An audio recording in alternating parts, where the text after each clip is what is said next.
talk. No charges will be filed against a Kent County deputy who shot and killed an armed man back in November. The county prosecutor announced that decision today while also releasing 911 calls and dash camera footage from that night. And before we run that story, we want to warn you that some of what is shown is disturbing.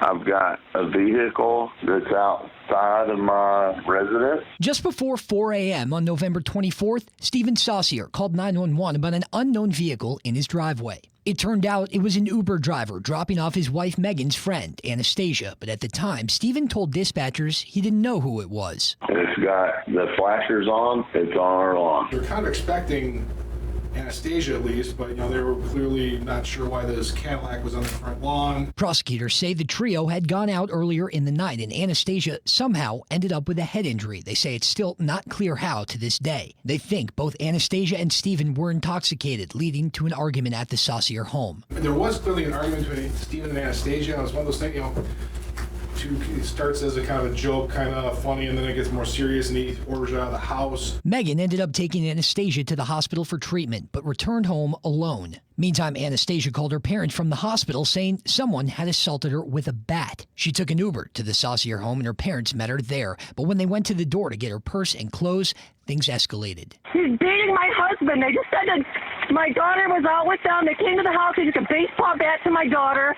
We drove from Lansing to come get her, and now he's beating on my husband. Anastasia's mom called 911 saying Stephen had attacked her husband. Just minutes later, Stephen made his own call to dispatchers, telling them they needed to get there fast, and he had a gun. I got a goddamn firearm in my hand, and you better get the here.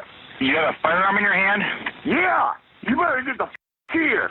Deputies were there within 2 minutes, but when they went to the door, you can see from the cruiser's dash camera that Stephen shoves one of them to the ground. Police say he was armed at the time. On the couple's in-home camera, you can hear Stephen's wife telling him it's the police before a deputy opens fire.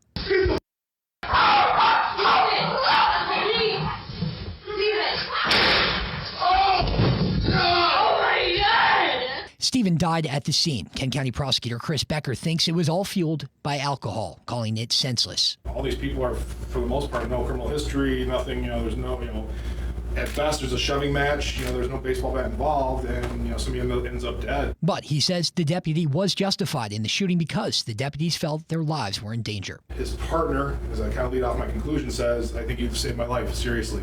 So if she's feeling that, given what had occurred, it's not too big of a stretch to think that her partner's thinking that she could die. There's no necessity under law that he's got to wait for a shot to be fired, given the circumstances.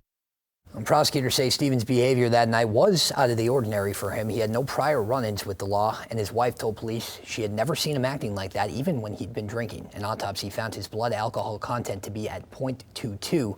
That is almost 3 times the legal driving limit.